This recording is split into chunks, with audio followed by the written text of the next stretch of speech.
What's up, Urban Acolyte family? My name is Prince, and I am an Urban Acolyte. And in this episode of Star Wars Chats, I want to take up the question of whether or not the Rebels make it out of the Battle of Scarif, and I want to kind of speculate on what the fate of Phoenix Squadron might be and why we didn't see them in the original trilogy. It's the obvious reason that Phoenix Squadron is not around for the original trilogy is because they didn't technically exist back then. Thus, they couldn't have been in the original saga. But since the canon is being reformed, reshaped, and expanded, we've got a lot of new characters, new people to think about with regards to the original saga episodes 4, 5, and 6. So we've got to account for these new people, and the easiest explanation is to just say that they die, right? That's what happens with everyone that we saw in Rogue One, at least that team of people that we were just introduced to. What happens to Jyn Erso? Why do we not hear about Chirrut Imwe? Where is Cassian Andor? They all die in the Battle of Scarif. But in the case of the Rebels, the members of Phoenix Squadron that we've been introduced to in this Star Wars Rebels series, well, now we know that Captain Hera Syndulla has been promoted to General Syndulla. We've seen the Ghost Ship, we've seen Chopper, and we saw them being active during the Battle of Scarif. Of course, I saw the Ghost take some heavy shots from TIE fighters, and at one point I did see the Ghost. I won't say the Ghost. I did see a ship that was destroyed. I don't know if it was the Ghost or not. So that brings us to the question, do the Rebels make it out of the Battle of Scarif? And then if they do, where are they during the time of the original trilogy? Who are the members of the Ghost crew? And what happens to the people who may not have been active during the events at the Battle of Scarif at the conclusion of the Rogue One movie? Right. So to touch back on the Easter eggs that were in Rogue One, I'm sure people have devoted a number of videos to these on YouTube. You probably watched them. I haven't. That's not a slight against anyone's channel, so don't start any beef that doesn't exist. I've just been busy reading up on Rogue One so that I can present my own information in these Star Wars chats. So I'm going to run down quickly. Some of them I've already said in this video, but just in case you missed it or to make sure that I did indeed say everything, I'm going to run through my list of notes. Okay, so General Syndulla was called called in for debriefing on Yavin 4, and Dave Filoni has confirmed that Hera will receive a promotion from Captain to General. Of course, I've said this numerous times in this video and in others. Chopper was spotted behind Mon Mothma while talking outside on Yavin 4. There were multiple wide-angle shots of the Ghost ship on Yavin 4. The Ghost did indeed participate in the battle over Scarif. And this one, I don't know if it's been pointed out or not because I haven't watched anyone's videos on Easter eggs, but the modified Ren Phoenix crest is on the helmets of several X-Wing pilots who participated in the battle over Scarif. The names of the pilots are Barian Rayner, Laren Joma, and Farns Monsby. Those were members of Blue Squadron, and then Brace Marco is a member of Gold Squadron. So these guys were either piloting most likely A-Wing bombers that Phoenix Squadron currently has on Star Wars Rebels. They were pulled from Phoenix Squadron and placed on these TIE fighter squadrons for the battle over Scarif. So there's a question about who of them survived. Were they active in the following battle the next day or several days later over Yavin 4 to destroy the Death Star? And if so, then it doesn't look good for them. Off the top of my head, I can only think of Red Squadron who participated in that. And of course, we know only Luke Skywalker and Wedge Antilles were the surviving members of the Red Squadron. So that brings me back to the what I said earlier. I spotted the Ghost off the bridge of the Profundity, and I saw them taking heavy fire from TIE fighters. So did the Ghost survive? And who was the crew aboard the Ghost, right? Did they survive Scarif? And who were the survivors if they did, right? Then again, another question, where are the Jedi? Because at this point, Saw Gerrera, at that point in Rogue One, Saw Gerrera, Bail Organa, and Princess Leia all know about Ezra and Kanan. So are Ezra and Kanan still around? And then what about Sabine? Because her crest is obviously around because it's on the helmet of several pilots, but it doesn't necessarily mean that she's still around, right? So if Hera survived the battle, then where is Phoenix Squadron during episodes 4 through 6? Going back to that question that I originally raised, right? And then the point that I made earlier was Phoenix Squadron merged into another squadron, right? So at the Battle of Endor, we have squadrons that go by color names, right? There aren't like Phoenix Squadron, Rooster Squadron, Crate Dragon Squadron, something like that, right? We have gold, red, green, gray, and Corona squadrons, right? We don't have a name for a Phoenix Squadron when they're planning to take down Death Star number 2 in the Battle of Endor, right? Now, something that I thought about earlier, and I tweeted this out. I was planning to do this video, and I said I read something wrong, and somebody said, dude, you should do a bloopers video. It's not a blooper. I didn't read something wrong recording the video. As I was planning this out, and I read this a long time ago, that I thought that Hera would survive all the way up to Return of the Jedi, and that is because in the Star Wars Character Encyclopedia, under the entry for A-Wing pilot, it says A-Wing starfighters started serving the Rebellion before the Battle of Yavin. Earlier versions of the craft were mainstay vessels of Phoenix Squadron, a rebel cell operating in and around the Lothal sector in the Outer Rim territories. The squadron names that housed A-Wing pilots and the A-Wing ships are Phoenix Squadron and Green Group. The squadron leaders are listed as Hera Syndulla, the leader of Phoenix Squadron, or Phoenix Leader is her handle, and Arvel Krennic, Green Leader. Now, Arvel Krennic allegedly died aboard or taking down Darth Vader's ship, the Executor.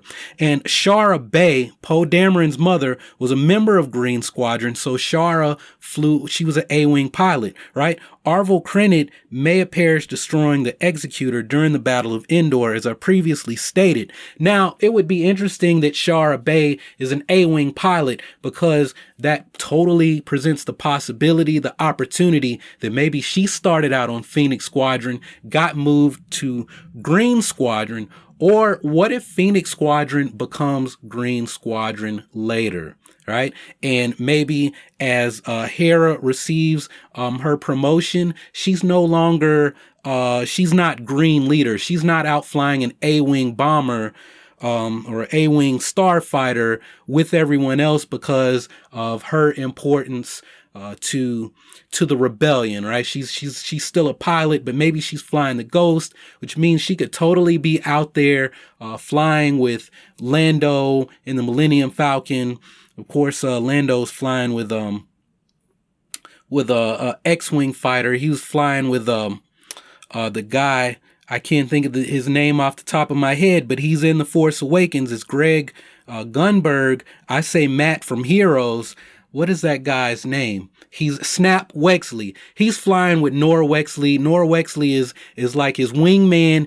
They are the ones taking down the Death Star, but Hera could totally be somewhere out there with the Ghost in Return of the Jedi if they survive. So that's something to kind of tickle your noodle. Did she survive? Does Phoenix Squadron take on one of these color names? Does that mean that Phoenix Squadron is Green Squadron?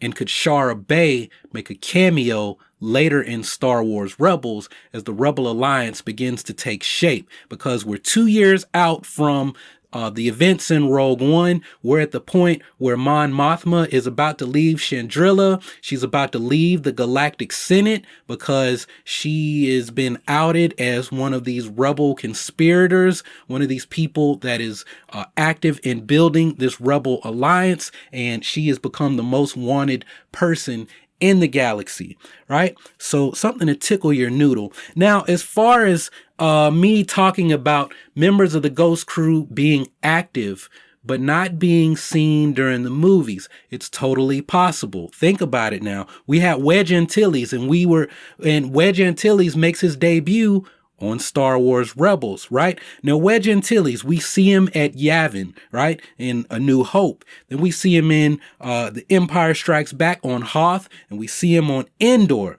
But what is he doing in between those times, right?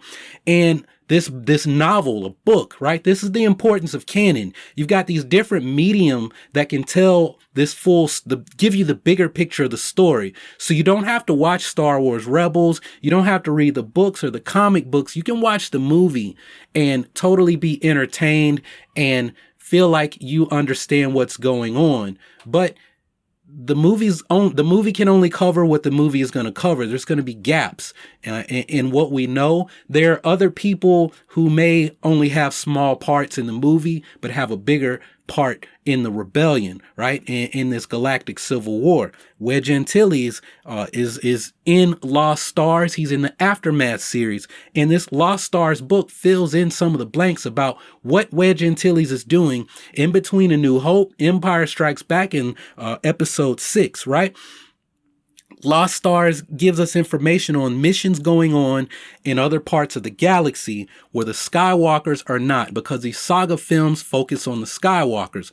Almost every scene either has Leia, Luke, or Vader, right? There's not many scenes that don't have one of those three or more than one, right? So what we learn in Lost Stars, as an example, is that Corona Squadron discovers the abandoned Imperial base at Dakar. And that's, if you don't know, that's the planet where the Resistance is in The Force Awakens. I imagine they're going to have to leave Dakar in episode 8, and that'll be somewhat of a callback to when they have to leave Hoth, when the Empire literally strikes back. I think the First Order is going to come full force to Dakar, and the Resistance is going to have to evacuate. They'll be on the run. I don't think this is getting off topic a little bit on a tangent, but this is Star Wars Chats. I can get on tangents because we're chatting, we're having a conversation, right? So I think the only thing that's going to be like Empire Strikes Back in episode 8, and I'm going to come back to what we're talking about here in a moment, is that the First Order is going to come full force and put the Resistance on their heels. They're going to literally strike back, and we're going to have some doubts about things after this huge victory that they had at the end of The Force Awakens. That's going to be the only Empire Strikes Back type feel. The rest of it is going to be all original and new content. I will bet my money on that, right? So next year this time, remember that this is what I'm saying, that the Resistance will be put on their heels, just like the Rebel Alliance was. They were supposed to have a big meeting at Hoth with all of the leaders of the Rebel Alliance to discuss how they were going to go all the way to Coruscant and take down Palpatine. Obviously, that didn't happen. And the funny thing is, when Vader came and wrecked shit on Hoth, he was only looking for Luke Skywalker, right? But anyway, back to what I was saying. All right, so we were talking about Lost Stars.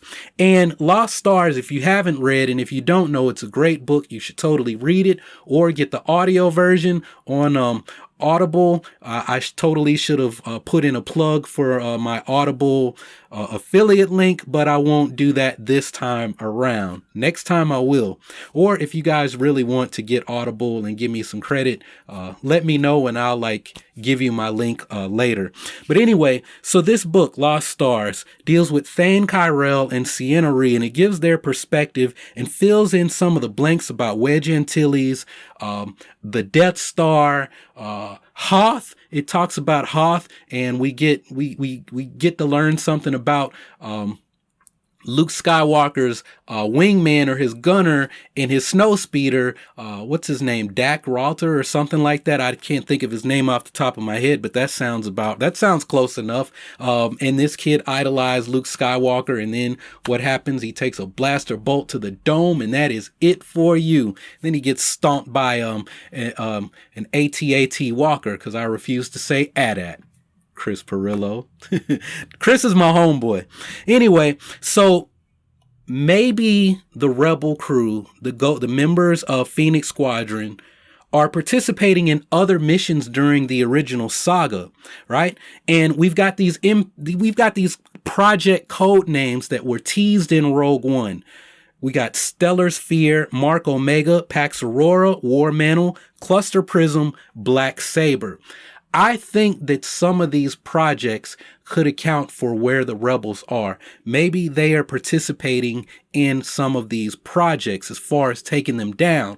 And the project that stands out to me, Black Saber. Why? Because we've been introduced to the dark saber. It's a black saber, isn't it? So I'm wondering if this has something to do with the Mandalorians. And maybe, just maybe, the rebels are out leading a rebellion on Mandalore to oust the Empire. Think about this now. You need manpower, you need forces. What if you could go to Mandalore, get the Empire out of Mandalore, and these super commandos, these people who are loyal to that dark saber that Sabine has, now they follow you. They follow Mandalore. They don't follow the Empire, because tradition is going to trump all this other stuff, whatever the Empire has promised them, whatever Gar Saxon has established. You point him out and say he is a traitor to his people. He's not even a real leader. He doesn't possess the dark saber. This is something in our tradition, and I think that we're going to learn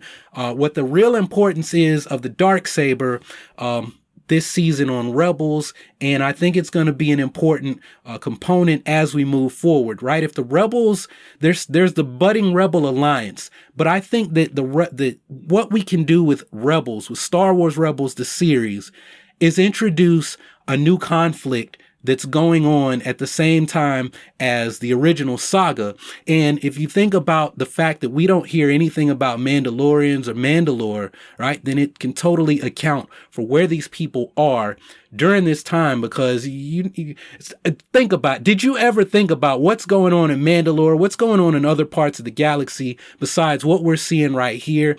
And when the entire Rebel Alliance fleet gathers above Endor, that's then you can say they're off doing another thing, and then by Return of the Jedi, everyone is together, and that's really what matters. So you can spin any kind of story you want, as long as by the time we get to Death Star number 2 and Luke is fighting Darth Vader and getting the shit shocked out of him by Palpatine, then the Ghost Crew, now they're here, right? Now, there are questions about what Kanan and Ezra are doing that's a whole other conversation, right? But my question to you, do you think that the rebels survived Scarif, and how do we account for them during the saga, right? If they do survive, who's on the crew besides Hera and Chopper? Where are Kanan and Ezra?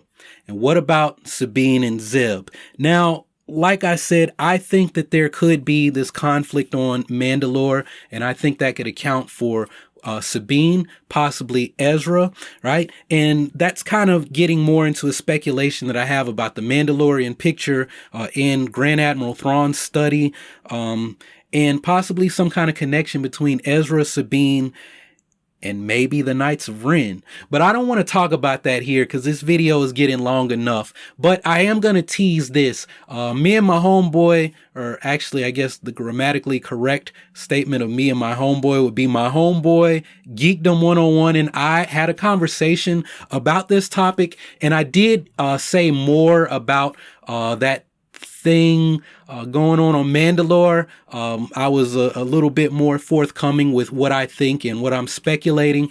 That video should go up on his channel sometime next week. So make sure you check out my homeboy Geekdom 101's channel. If you're not subscribed to him, go ahead and subscribe to his channel and enable notifications so you'll know when that video or when our conversation goes live on his channel in 2017, sometime in January. He's also got a great my homeboy is gonna choke me out, but he's got a great talk with the Stupendous Wave. So if you're fans of my channel, the Stupendous Wave, if you like Dragon Ball, make sure to subscribe to his channel, and we're going to be working together a lot in 2017 as far as Star Wars, talking episode 8, and he'll be helping me out a lot with the Dragon Ball show that I'll be doing once a week in 2017, because I'm a big fan of the Monkey King, and I like Goku, and you guys obviously know I like Kung Fu, so it's only natural that I'm going to like to talk about Goku and some of the themes that I see is that are pertinent to becoming an urban acolyte, right? So that sounds like a good place to leave this off, but I do want to say this, because I did ask you guys a couple of questions that you probably forgot about now because I keep running my mouth, but I want to say that the easiest thing is to say that everyone is going to die in Phoenix Squadron on the Ghost, members of the Ghost crew. But remember that we expected Ahsoka Tano to somehow die either before or during Order 66. And that didn't happen. And what happened is Ahsoka ended up leaving the Jedi Order. And what's happened now, people love Ahsoka Tano. They love that character. And no one wants to see her die, even though we may have seen her die, right? We want other explanations. And Dave Filoni teased us that we have not seen the last of Ahsoka Tano, right? So it's possible that the Ghost crew is somewhere else in the galaxy. And the Jedi members have simply either gone into hiding when they learn that they can't defeat Vader and Palpatine, when they actually uncover the truth about the key to ending the Sith being on a planet with twin suns. Or maybe one of them dies, maybe both of them die, maybe they stop being Jedi, right? So there are always other explanations for how Yoda and Luke are the last of the Jedi, right? And that kind of makes me think of a video that I think I want to do later in this week, where people have asked me about if Ezra is the other that Yoda's talking about when he before he perishes in Return of the Jedi, right? So I'm gonna flesh out my notes on that, and I hope to get that video up later this week. So anyway, if you haven't subscribed already, go ahead and click on that subscribe button so that you can take your first steps towards becoming an urban acolyte. Make the commitment to using your love for Star Wars to help you better yourself and your community around you, right? Understand what it means to be one with the Force and to have the Force with you. So make sure to continue to support the channel. Check out some of these other videos that I have posted. And that's all I've got for this episode of Star Wars Chats. So y'all keep on breathing, and may the Force be with you always.